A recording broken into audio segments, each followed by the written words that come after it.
Ce 19 janvier 2024, une tribune d'un collectif de médecins et de chercheurs intitulée « Réseaux sociaux, médias, mettons fin à la propagation impunie de fausses informations médicales » a été publiée dans l'Express. La tribune se plaint des désinformations médicales, tout particulièrement au sujet des vaccins anti-Covid. Ils ont dans le viseur ceux qui osent prétendre que les vaccins sont inefficaces ou dangereux.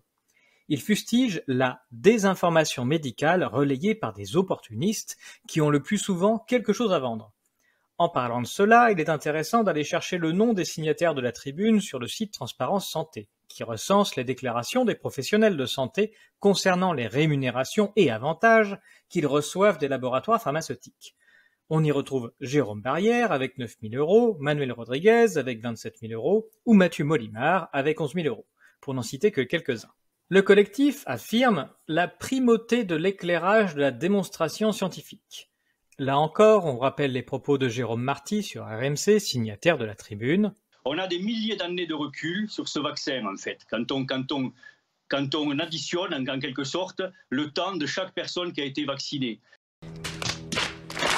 Donc là, on a une nouvelle définition des mathématiques, selon Jérôme Marty, pour lequel on a un patient suivi pendant 6 mois, plus un patient suivi pendant 6 mois, c'est égal à un patient suivi pendant 12 mois. Et Mathieu Molimar, il en pense quoi ?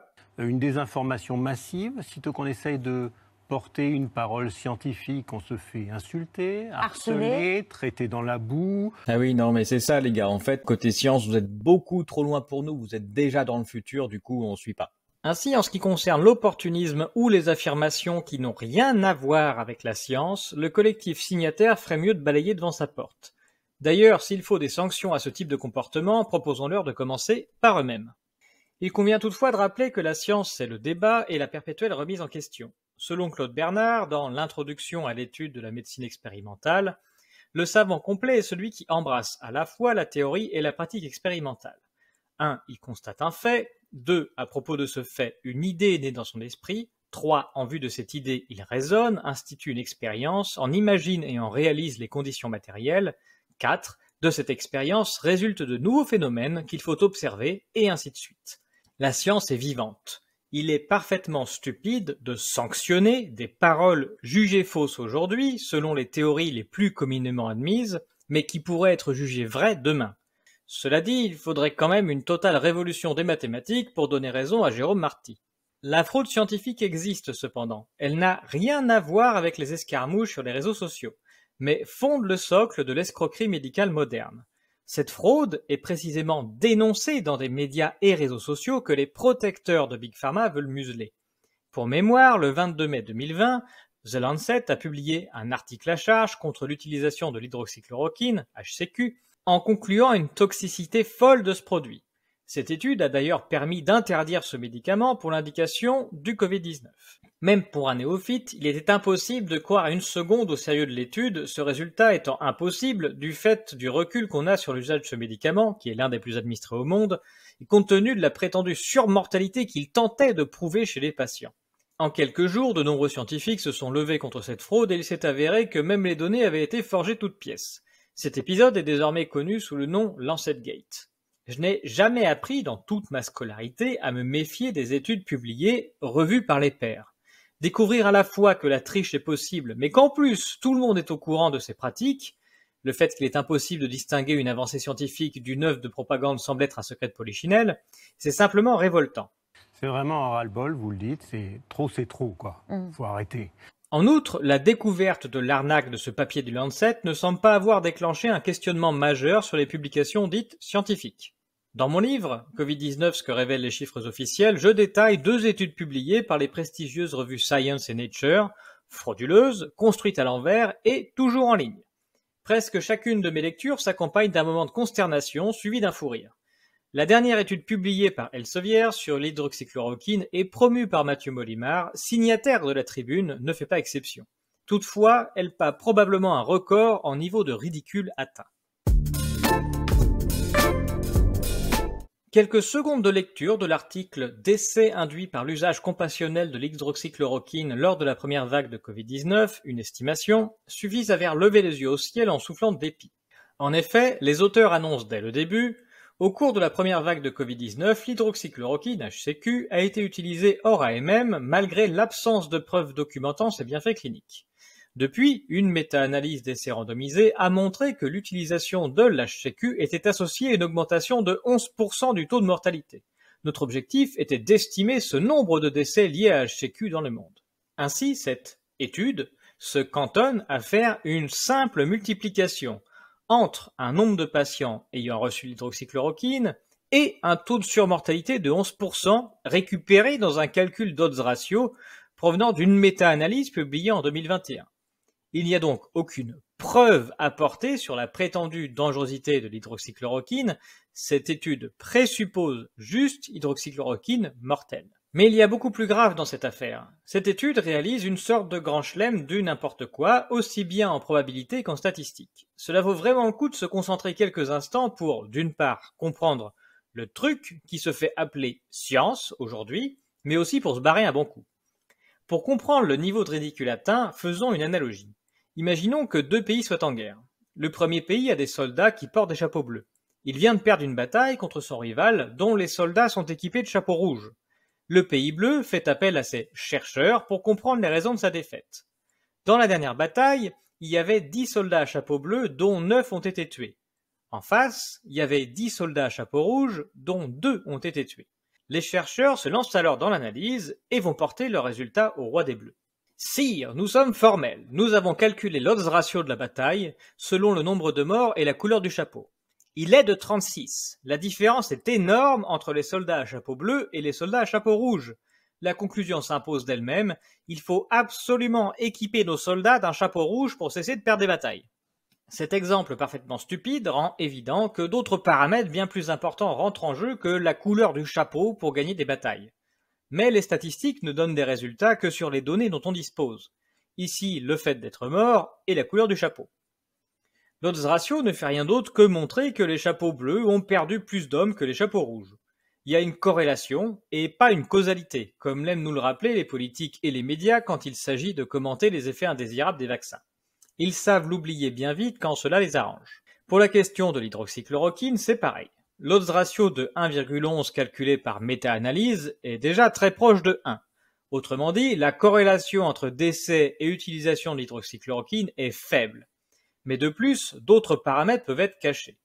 La figure 2 de la méta-analyse de 2021 montre que le résultat est porté à 73,7% par les données de l'essai Recovery et à 15,2% par l'essai Solidarity. Deux études dont le professeur Perron a montré dans une lettre au New England Medical Journal que les très fortes doses d'hydroxychloroquine utilisées étaient potentiellement toxiques.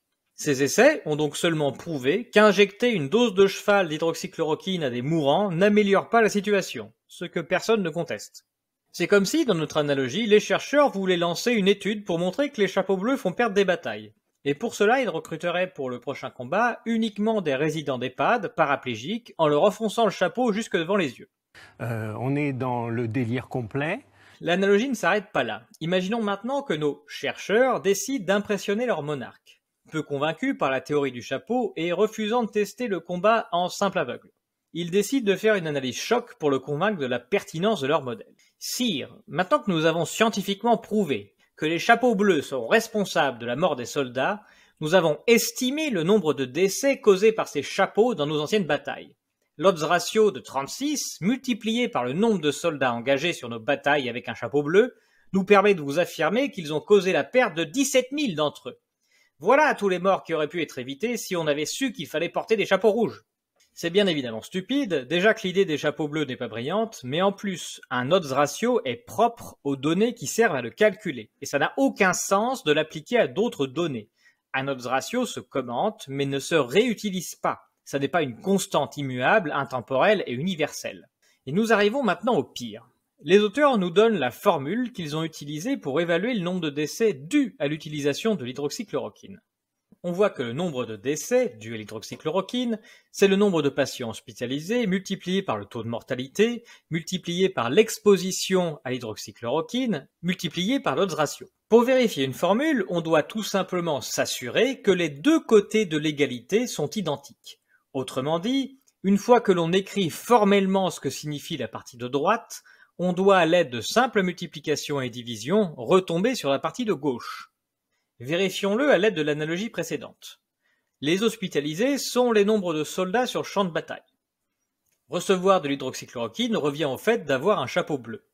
Est-il vrai que le nombre de soldats morts avec un chapeau bleu est égal à la multiplication du nombre total de soldats par le taux de mortalité, c'est-à-dire le nombre de morts chapeau bleu et rouge divisé par le nombre de soldats, multiplié par le taux de chapeau bleu parmi les soldats, et multiplié par l'autre ratio. On a écrit la formule, on a traduit les éléments par ce qu'ils veulent dire en termes de vivant, mort, chapeau bleu, chapeau rouge, on simplifie ce qui se trouve à la fois au numérateur et au dénominateur, et on rappelle que le nombre total de soldats, c'est la somme des chapeaux bleus et chapeaux rouges, vivants et morts. Et une fois qu'on a écrit ça, on se rend compte qu'on n'arrive pas du tout à simplifier de façon à ce qu'il ne reste que les morts à chapeau bleu dans la partie de droite de l'égalité. Ça signifie que l'égalité est fausse. Pour être exhaustif, on peut parfois résoudre les problèmes en ajoutant des hypothèses qui servent à simplifier les calculs. Ici, on pourrait supposer que les cohortes sont à peu près égales de chaque côté, comme lorsqu'on réalise un essai clinique. On suppose donc qu'il y a autant de soldats bleus que de rouges. On peut supposer aussi que le nombre de décès est négligeable devant le nombre de vivants. C'est faux pour cette étude, mais peut-être qu'ils ont récupéré cette formule en recopiant bêtement sur un voisin. Cette hypothèse permet de supprimer les morts quand ils sont additionnés aux vivants. Avec ces deux hypothèses supplémentaires, on peut donc remplacer les chapeaux rouge et bleu pour simplifier lorsqu'ils sont vivants, et on peut également supprimer les termes des soldats morts quand ils sont additionnés aux vivants. Lorsqu'on fait ça, on peut ensuite simplifier en haut et en bas, et dans ce cas-là, on tombe sur le fait que la formule est juste, si et seulement si il y a autant de morts chez les bleus que chez les rouges. Donc, les auteurs supposent à la fois que l'hydroxychloroquine est un poison mortel, mais pour leur formule, il faut aussi supposer qu'elle est en même temps parfaitement inoffensive. Il nous dit quoi déjà à la télé, Mathieu Molimar, sur l'hydroxychloroquine, sur la base de cette étude précisément? Elle fait des morts directement. En France, on estime de l'ordre de 200 morts induits par l'hydroxychloroquine. Ça a sauvé personne, ça ne fonctionne pas. Et je peux vous faire toute la démonstration, je serais content d'expliquer ça au professeur Raoul. Ah bah moi aussi, je serais vachement content qu'ils viennent me l'expliquer à la maison un mercredi soir. On fait un dîner de compétition, on invite Jérôme Marty et Mathieu Molimar, et puis ils viennent nous parler de mathématiques. On a des milliers d'années de recul sur ce vaccin, en fait. Et je peux vous faire toute la démonstration. Quand on additionne, en quelque sorte, le temps de chaque personne qui a été vaccinée. Il suffit donc de développer la formule sur laquelle repose tout ce travail pour se rendre compte qu'elle est fausse et que le modèle est juste du grand n'importe quoi. On est dans le délire complet.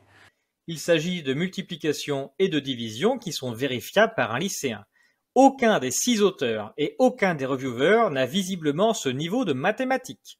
Doit-on rire ou pleurer que cette copie digne d'un zéro pointé se retrouve validée par Elsevier et se retrouve sur toutes les chaînes de télévision?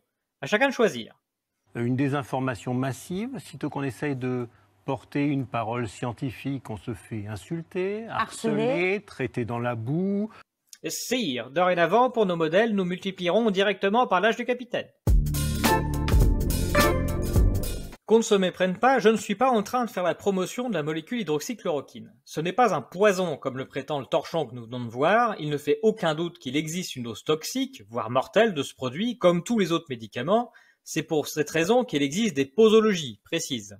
Encore une fois, la science est le débat et chacun est libre d'analyser les études mises en ligne. C'est d'ailleurs pour cette raison que toutes les données et tous les programmes doivent être publiés. L'IHU de Marseille a diffusé en préprint les résultats d'une étude réalisée à partir des données de 30 423 patients. Elle montre un odds ratio de 0,5 pour les patients hydroxychloroquine concernant le décès. Autrement dit, un risque 2 fois moindre de mourir pour les patients de l'étude ayant reçu hydroxychloroquine que pour ceux qui ne l'ont pas reçu. La première limite de l'étude est que seuls 4 538 patients de la cohorte, soit 15%, ont été traités à l'hôpital. Donc une écrasante majorité des patients étaient à domicile et il est impossible de savoir la totalité des médicaments qu'ils ont pris ou pas. Cela laisse donc une forte inconnue au modèle. Le point principal qui réfute toute preuve d'efficacité de l'hydroxychloroquine dans ce contexte, c'est la définition prise pour Covid-19. Ici, l'hydroxychloroquine est dite utilisée pour traiter des malades du Covid-19.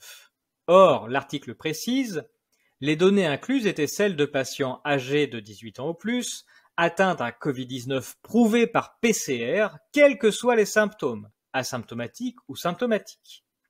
Il ne s'agit donc pas de gens malades, mais juste de gens avec des PCR positifs, dont nous savons, grâce aux données du ministère de la Santé, qu'ils sont en écrasante majorité en parfaite santé. C'est bien simple, il n'y a pas le moindre rapport entre le fait d'être malade et les résultats de tests. Les auteurs insistent d'ailleurs, plus le traitement est prescrit tôt, plus la durée avec une concentration sanguine efficace est longue avant que des complications ne surviennent. Autrement dit, moins on est malade avant de prendre l'hydroxychloroquine, moins on est malade après. L'étude confirme que l'hydroxychloroquine n'est pas un poison, mais n'apporte aucun indice d'amélioration de l'état du patient. Cette analyse transporte le biais majeur, l'absence de définition correcte d'un malade du Covid-19. Un résultat de test ne fait pas un malade. Toutes les études, même de bonne foi, font cet amalgame, tout simplement parce qu'il n'y a aucun symptôme spécifique au gloubi-boulga appelé Covid-19.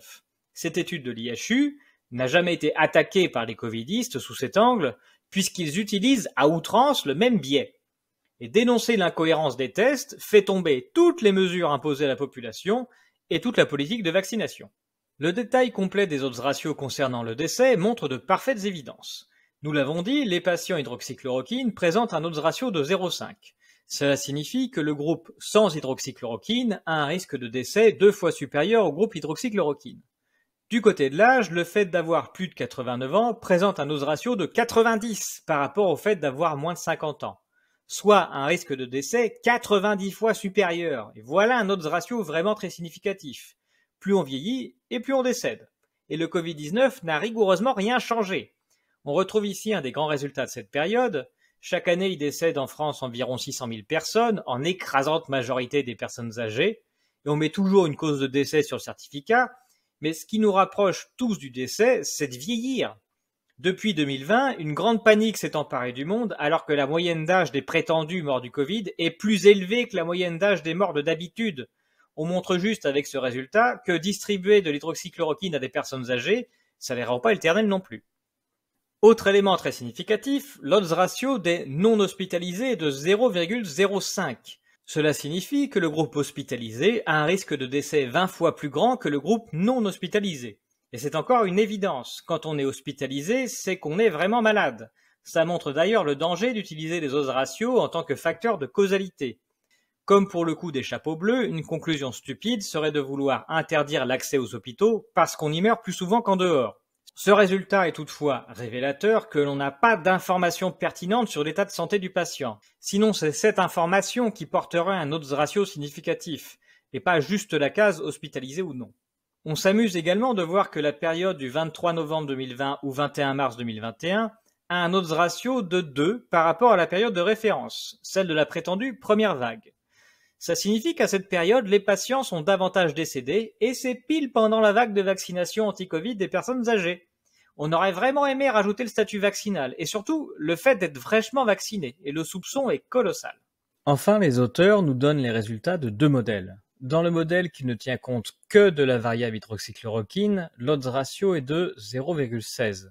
Cela signifie que le groupe traité à l'hydroxychloroquine a un risque de décès 6 fois inférieur au groupe non traité avec de l'hydroxychloroquine. Or, lorsque l'on introduit les variables de date, d'âge, de sexe et d'hospitalisation, le groupe hydroxychloroquine a seulement un risque de décès 2 fois inférieur au groupe non hydroxychloroquine. Cela signifie que la superbe efficacité de l'hydroxychloroquine venait du fait que cette molécule a été distribuée en grande majorité à des patients jeunes et non hospitalisés, c'est-à-dire des personnes qui ne risquent pas de décéder. Les variables cachées faisaient la réelle différence. Nous savons qu'il reste encore au moins 2 variables cachées, l'état de santé général des patients, ce qu'on appelle aussi comorbidité, et leur degré de maladie. Et on ne peut exclure que le peu d'efficacité restant ne soit qu'un artefact de ces 2 aspects manquants. En conclusion, la tribune diffusée dans l'Express n'a rien à voir avec la science. Il s'agit d'un coup organisé par les défenseurs de l'industrie pharmaceutique. Un lobby extrêmement puissant qui fait passer toutes ses lubies dans les lois françaises.